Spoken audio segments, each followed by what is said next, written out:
I'm Josh. And I'm Lucas.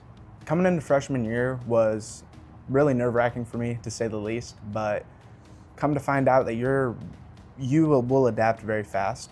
And I got through those nerves and those barriers of finding friends fairly quickly. So you and anyone else will have no problems doing that. Yeah, and me and Josh, we actually weren't roommates our first semester here, but we have been ever since. We met through football and other classes that we had together. We'd even hang out outside those events too, and we just have gotten closer ever since.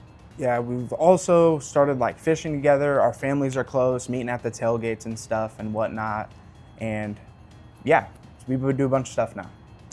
And then one little piece of advice I would give to you guys is that everyone that's going to be a freshman here is probably going through the same exact emotions and nerves.